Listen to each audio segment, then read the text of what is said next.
Praise the Lord. கர்த்தராகிய இயேசு கிறிஸ்துவின் நாமத்தினாலே என்னுடைய அன்பின் வாழ்த்துக்களை தெரிவித்துக் கொள்கிறேன்.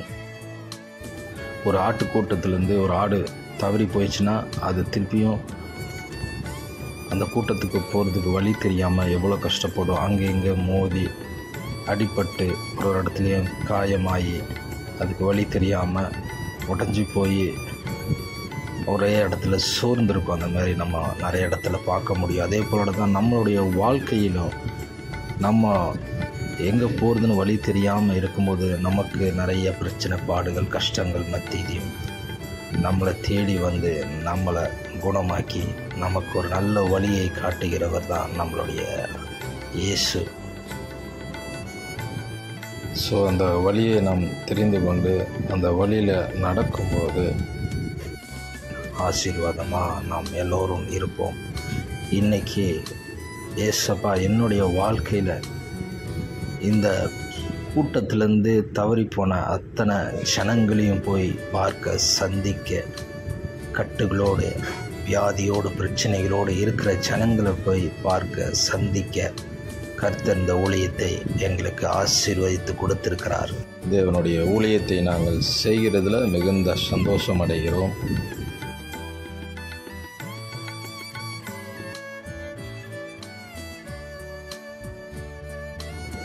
நாம் ஒரு விஷயத்துக்காக போவோம், ஆனால் தேவன் நம்மளை நடத்துகிற விதம் பார்த்திங்கன்னா பயங்கரமாக இருக்கும்.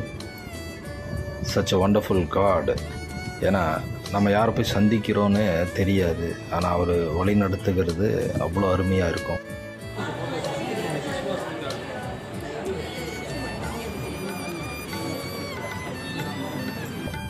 அப்படி நாங்கள் போய் ஒரு சகோதரரை மீட் பண்ணோம். ஸோ அந்த தம்பிக்கு வந்து பார்த்திங்கன்னா சின்ன வயசு தான், 10th தான் படிக்கிற. அப்படி டயாலிசிஸ் பண்ணுறாங்க. அவங்களுடைய ஹெல்த் இஷ்யூனால் தம்பிக்கிட்ட கேட்கும்போது அந்த தம்பி படுகிற அந்த கஷ்டத்தை என்னால் புரிஞ்சு கொள்ள முடியுது. ஏன்னா அந்த கஷ்டப்பட்டு நான் அந்த பாடுகள் மத்தியில் நான் வந்தனால அது ஈஸியாக என்னால் புரிஞ்சிக்க முடியுது. ஸோ அந்த மகனுக்காக, அந்த தம்பிக்காக நாங்கள் எல்லோரும் சேர்ந்து ஜெபம் பண்ணி அந்த மகனுக்கு நல்ல ஆறுதலான வார்த்தைகளை சொல்லி நாங்கள் ஜெபித்துட்டு வந்திருக்கிறோம். அதுபோல் அது பக்கத்தில் இருக்கிற எல்லா பெட்டில் இருக்கிற வியாதியஸ்தர்களுக்கு நாங்கள் வந்து தேவனுடைய அன்பை வெளிப்படுத்தி எல்லாருக்காகவும் நாங்கள் ஜெபித்துட்டு வந்திருக்கிறோம். நிறைய பேர் பார்த்திங்கன்னா சின்ன பசங்களாக தான் இருக்கிறாங்க அங்கே. ஸோ நாங்கள் பார்த்த இடங்களில் சின்ன சின்ன பசங்க தான் பிரச்சனைகளோடு இருக்கிறாங்க. ஸோ இதை பார்க்குற நீங்கள் கண்டிப்பாக இந்த ஜனங்களுக்காக நீங்களும் ஜெபித்து கொள்ளுமாறு நான் அன்புடன் கேட்டுக்கொள்கிறேன். கண்டிப்பாக கர்த்தர் இவங்க வாழ்க்கையில் ஒரு அற்புதத்தை செய்வார்னு நான் விசுவாசிக்கிறேன்.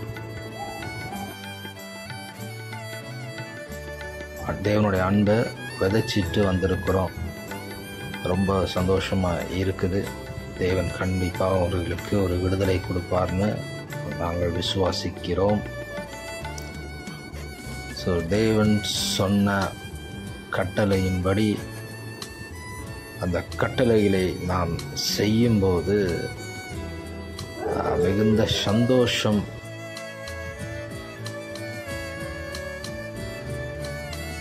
அன்றோருடைய இந்த ஊழியத்தை செய்யும் போது ரொம்ப சந்தோஷமாக இருக்குது.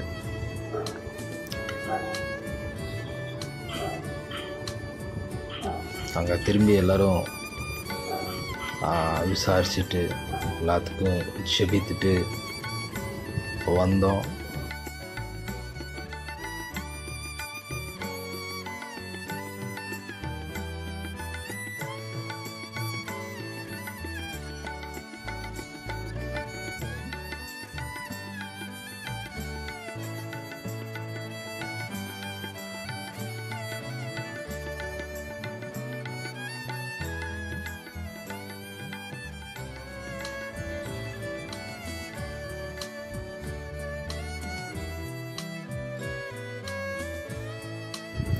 ஸோ அங்கே ஒரு பிரதரை பார்த்தோம்.